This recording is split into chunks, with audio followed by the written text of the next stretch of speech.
রমজান হলো ইসলামের সর্বোত্তম ও পবিত্র মাস, যা আত্মসংযম, সিয়াম বা রোজার জন্য বিশেষভাবে পরিচিত।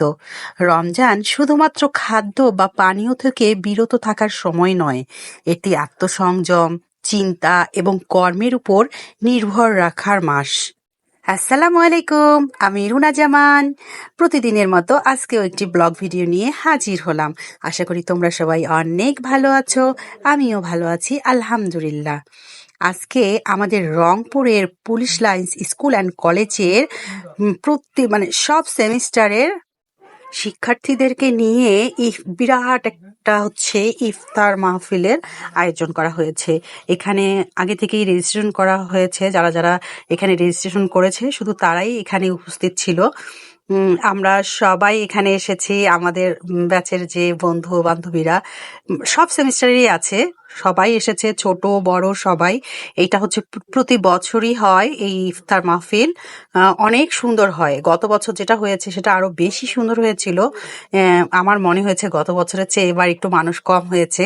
যাই হোক, তারপরও কিন্তু অনেক হয়েছে। আমি তো এখানে শুরুতেই ভিডিও করেছি, এরপর কিন্তু আরো অনেক লোক হয়েছিল। তখন আমি আর ক্যামেরা আসলে ধরতে পারিনি, বসে বন্ধু বান্ধবের সঙ্গে কথা বলছিলাম, তাই আর ভিডিও করা হয়নি।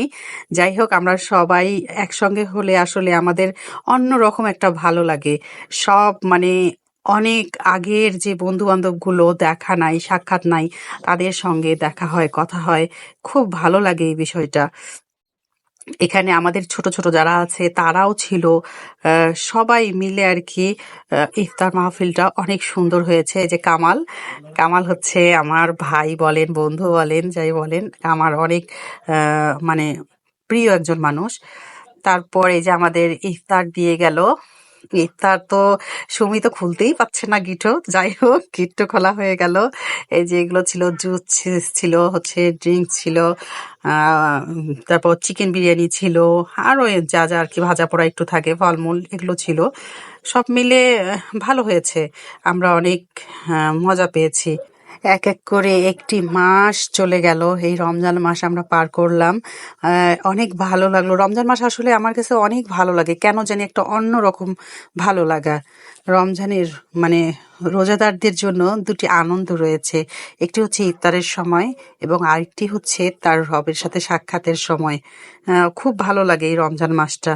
যাই হোক, সব মিলিয়ে কিন্তু খুব সুন্দর হয়েছে। আমাদের ইফতারি শেষ করে আমরা যে চলে যাচ্ছিলাম, চলে যাওয়ার সময় দেখছেন তো সব টেবিলে সবাই ফাঁকা হয়ে গেছে। আসলে অনেকেই নামাজ পড়তে চলে গেল, অনেকেই আর কি সবাই আলাদা আলাদাভাবে গল্প করছে, তাদের বন্ধু বান্ধবদের সঙ্গে অনেক দিন পর দেখা হয়েছে, তাই এই আনন্দ ঘন মুহূর্তটা তারা সুন্দরভাবে উপভোগ করছে। যাই হোক, সব মিলিয়ে সুন্দর হয়েছে। সবাই ভালো থাকবেন, সুস্থ থাকবেন, সুন্দরভাবে ঈদ উদযাপন করবেন। আজকে এই পর্যন্তই। আল্লাহ হাফেজ।